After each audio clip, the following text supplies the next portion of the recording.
around Dodge City and in the territory on west, there's just one way to handle the killers and the spoilers, and that's with a U.S. Marshal and the smell of gun smoke.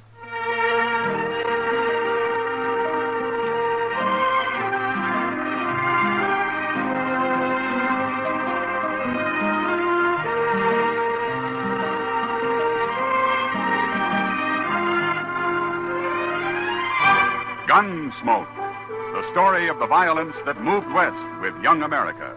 The story of a man who moved with it. Matt Dillon, United States Marshal, Gunsmoke, starring William Conrad.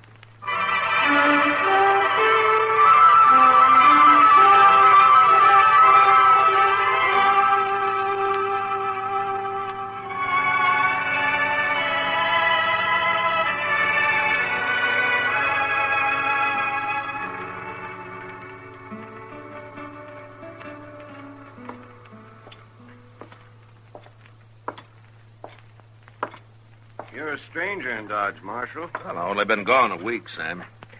Hey, you got any rye left? Kitty over there has got the last bottle, Marshal. Oh? I'll have some tomorrow when the Santa Fe gets in. Good. Meanwhile, I'll see if I can talk Kitty out of a drink. Sure.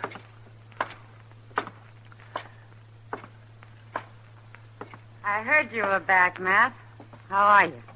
Hey, you been saving that bottle for me, Kitty? You know, I never drink rye. Thanks.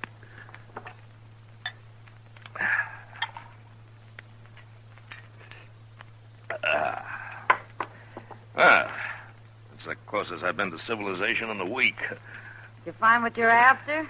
Yeah, I found him. Yeah. What's that stuff you're drinking? This? Here. Keep the bottle on the floor. Looks better. Now, let me see that. Professor Bone's Wonder Medicine. Celebrated vegetable pulmonic detergent. Well, I hope it tastes better than it reads, Kitty. Tastes fine, Matt. Makes you feel fine, too. Essential oil of worm seed, a new and valuable curative. Professor Bone, Ph.D. in Pulmis, Professor of Practical and Medical Botany, Natural and Civil History. Well, that makes sense. Where the world you get a hold of this? Well, everybody's taking it, Matt. Oh, I forgot you were away when Professor Bone arrived. What? You mean he's here in Dodge? Sure. Came last Thursday.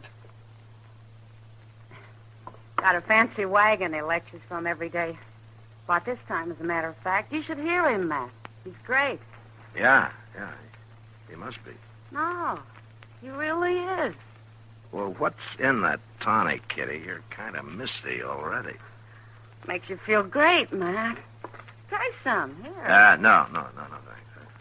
I don't need any worm seed oil. Liquor does me all the harm I need.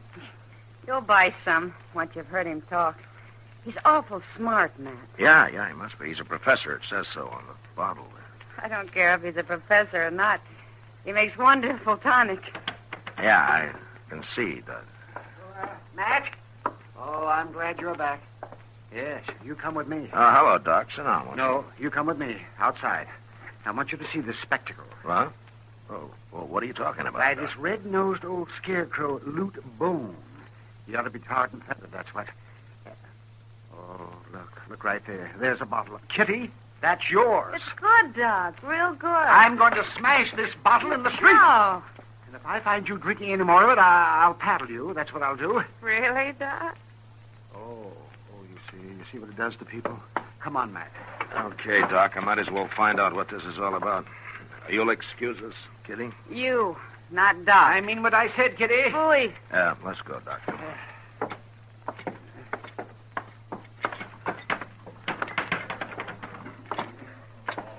There's his wagon. And look at that crowd of fools. What's so wrong with it, Doc? I'll tell you later. First, I want you to hear him talk. The man's demented, that's what. There he is, Matt, yes. Is he standing in the back of his wagon there? Yes. He's finished entertaining them now. We're just in time for the serious part. Yes, ladies and gentlemen, I discovered the formula for this famous elixir while serving as personal surgeon to the king of Santo del Rio. Oh, the liar. Easy, And Doc. since that Let's listen. time, Professor Bone's Wonder Medicine has cured more than 3,000 cases of ague, 2,500 of chronic inflammatory rheumatism, 2,000 of green sickness, 1,000 of mercurial diseases, 1,500 of liver infection, and 6,000 of general debility. Matt, he ought to be hung. It purifies, cleanses, and strengthens the fountain springs of life, and infuses new vigor throughout the entire body. In fact, my friends, Professor Bone's Wonder Medicine will cure all disorders incident to the human race, without exception, no matter what the age, circumstance, or place of residence of the afflicted patient. Hey, Professor, I live over near Stinking Springs. Will it cure me? You're drunk. Quite a day ever since I was weaned, Professor. I pity you, my friend. Professor, when I was 12, I got drunk and went to sleep at a hackberry tree. I never did find out how I got down. Oh, don't laugh. Ladies and gentlemen, don't laugh. Pity the poor man, the poor wretch. Whiskey has him crushed in its foul trap. His eyes rheumy, his brains awash, his manhood's gone. Now you shut up. Whiskey, I tell you, whiskey did it. Any more talk about me, I'll put a bullet in you, Professor. Evil man, drunken specter. I'm telling you, no more. No more. Now, ladies and gentlemen, about to appear on the wagon beside me is a man you all know and respect. One of your finest and most worthy citizens, a man whose very presence contributes mightily to the progress of your fair town, a man whose soul is pure, but whose body has been the host of 5 separate diseases, any one of which would soon have been fatal. But now he is saved. 3 bottles of Professor Bone's Wonder Medicine has done it, and here he is to tell you of this miraculous cure in his own words. Step forward, sir, and speak. Speak for the sake of your fellow man. Great heavens, Matt. It's Chester. Chester, Hello, Mr. Dillon. get on from there. Why, yes, sir. But my dear sir, you've got to talk to the people. Hurry it up, Chester. Who are you, sir? Where are you going now? No, come back here, you. Come back. Just go on with your lecture, Professor. Never mind about him. You sure picked the wrong fine citizen, Professor. Hey, Professor, Yes, what? this here stuff of yours will cure anything? Anything, my friend. Every disorder known to the medical faculty. Well, my old man is 80, and he's got a beam stuck in his foot. So now shut up, all of you. It's but true. How about it, Professor, will it? I'll come to see your father, sir. I'll visit him as soon as I'm able to pass a few bottles down among the good people gathered here. Thanks. Oh, Mr. Dillon. Doc? Come on, let's get out of here. Chester. Only 50 cents Of a all bottle. people. Give me only 50 cents. I'll try to give you the safest ministers to the tenderest pity. Who'll be the first to I suppose he's got you all doped up with that stuff too, Chester? Oh, it makes you feel great, Doc. Is that why you were up there? No, sir. I got a deal with the professor. He pays me $2.50 a day and gives me all the medicine I can drink. Free. It's idiots like you that made it possible, such quackery, Chester. Now, here, Doc, I'm not an idiot. You've been acting like one, but that's not what's important. Matt, I've analyzed some of Bone's so-called medicine. It's got opium in it, for one thing. Well, do you think it's dangerous? Of course it is. People can get in the habit, and what's worth is something is wrong with them, and they're taking the stuff. They wouldn't find out until it's too late. You've got to stop this business, Matt. Yeah, I suppose you're right, Doc. Either you stop him or by heaven, I'll shoot him. Now, I'm serious, Matt. All right, Doc, all right. I'll talk to him a little later. And meantime, you stay away from him, Chester. Yes, sir. I'm sorry, Mr. Dillon. I didn't know.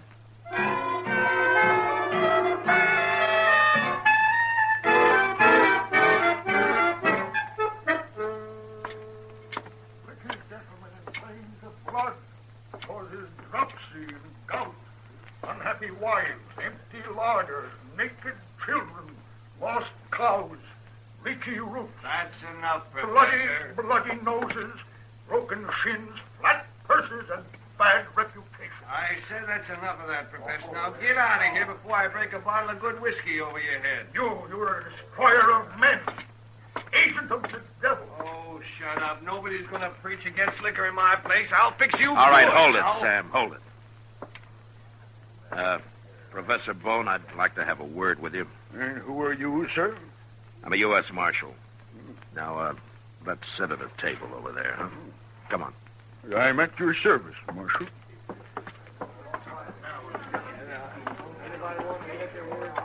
Watch you sit down. Thank you. And to what do I owe this honor, sir? It isn't exactly an honor, Professor. I want you to stop putting opium in that stuff you're selling. Oh, well, come now, Marshal. Surely you don't believe... Doc Adams has analyzed it, Professor, and either you make it harmless or I'm going to run you out of Dodge. Yes, I believe you would. Now, you're free to sell it, and you're free to do all the talking you want, but that's all. I'm a lonely old man, Marshal, and am tired of wandering. I'll do what you say. Good. I hope you don't get into trouble with your preaching about liquor, Professor. I have been fighting against drink ever since I was a youth. Oh? Well, what about opium? Isn't that just as bad? Well, I don't sell enough to do any harm, Marshal. Maybe, but why are you so strong about whiskey? When I was a child of 12, my grandfather got drunk and threw a pet owl onto a horse that was standing nearby. What? And he did. And it frightened the horse into kicking an orphan boy. Broke the rim of his belly. That boy died, Marshal. Oh, I see. Professor Bone. Ah, Mr. Reeves. Welcome, sir. And how is your good father? Marshal, I'm glad you're here. Oh, what's the trouble, Reeves? This here now Professor, he's in trouble. I'll tell you. My old man, he had a bean stuck in his throat. The professor told me to give him a steam bath and then throw cold water on him. And I was doing it. Well, what for? Well, so as he'd catch cold and get a cough and bring up the beans. Oh, well, of all... But it didn't work, Mr. Reeves. It killed him. It what? My old man is dead. Dead? Good heavens, poor fellow. Now, I'm going to kill you, Professor. No, you're not. No, but no man can die of a mere cold, Mr. Reeves. Something must have gone wrong. Something went wrong, all right. Come on. We'll get Doc and go see what this is all about. And you get the idea of shooting anybody out of your head, Reeves. Maybe I will.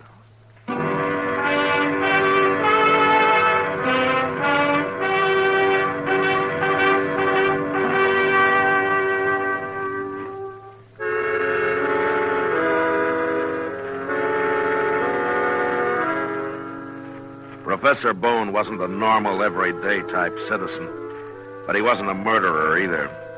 And whatever had gone wrong and killed Reeves' father couldn't be blamed entirely on him. Reeves had been a fool to follow his advice in the first place. Doc told him so, too, in as many ways as he could think of. We found the old man still lying in the steam bath Reeves had made.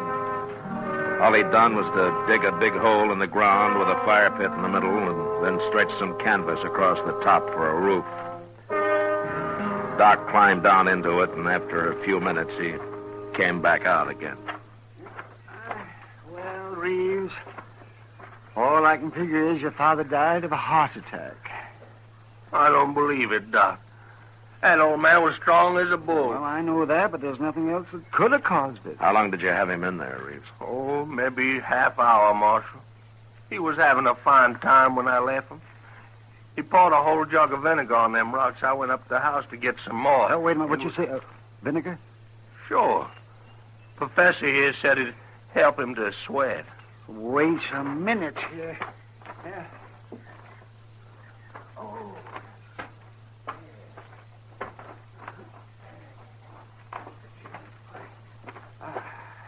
Yes, I thought so. What? It's the vinegar that killed him, Reeves. What do you mean? That's limestone you used in there, isn't it? Well, limestone is All strong. right. You put vinegar on hot limestone, and it'll make acid gas. Well, And that's what suffocated your pa. I'll be I didn't tell you to use limestone, Mr. Reeves. No, you can't blame me for that. No, but the vinegar was your idea, Professor, and I still say you murdered him. Now, wait a minute, Reeves. You're not being sensible. This thing was an accident, that's all. I'm not a murderer. I never hurt anybody in my You life. don't even know what you do, you old fake. Selling that slop of yours, loaded with narcotics. Did you tell him to stop that, Matt? Yeah, Doc. He said he would. My medicine is as pure as the dew, gentlemen. A newborn babe could drink Don't it. let me catch you giving handy newborn babes. I'm going to analyze it every day you're here. And I hope that won't be much longer. Oh, I'm a lonely old man, sir. The only home I have is in my wagon. Well, then go live in it somewhere else. Huh? You've caused enough trouble around here. Doc, take it easy on him. Am I to be banished from the face of the earth? Am I not a man like any other man? Do you think I have no heart, no feelings, no soul? Well, why don't you just shut up and get out of here?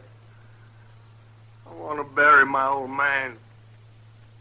I would gladly help you in that task, Mr. No, sir.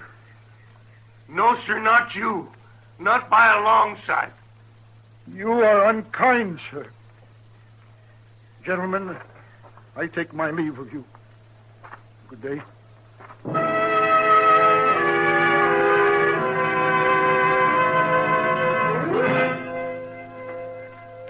For some reason, the three of us stood there in silence and watched Professor Bone walk away.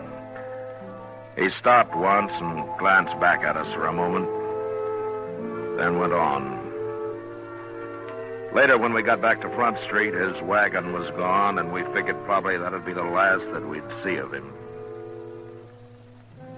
Dodge was fairly quiet that night, and when somebody reported seeing a fire of some kind out on the prairie, I decided I might as well ride out and have a look. There's no flames left, Mr. Dillon. I guess it must be all burned out. I don't remember a house of any kind around here. I wonder what it was. Well, maybe just a prairie fire that didn't get really started. Yeah. Oh, there's something, Chester. Over there. Yeah. I can see a few coals.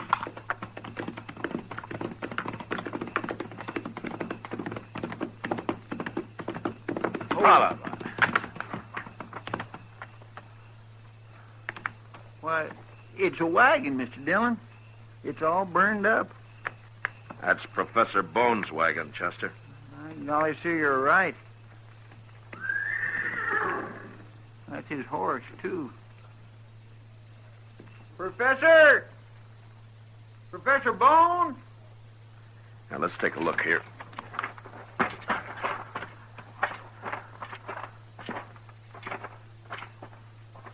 Where in the world could he be, Mr. Dillon? I don't know, Chester.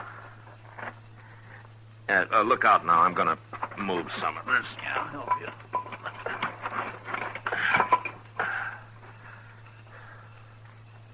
Look.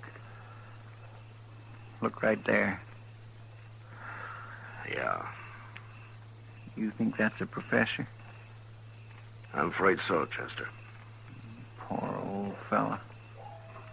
He must have been asleep and his wagon caught fire. Maybe. Funny he couldn't get out, though. Unless he was drunk or something. Professor Bone didn't drink, Chester. That's right, I forgot. He sure didn't. Say, you think maybe somebody did this, Mr. Dillon? Well, he had 2 or 3 men pretty mad at him. Yeah, or maybe it was Indians. Oh, not this close to Dodge. No. No, I guess not. I don't know, Chester. A lot of things can happen to people who get too lonely. Now, come on, let's get out of here. We'll take care of him in the morning.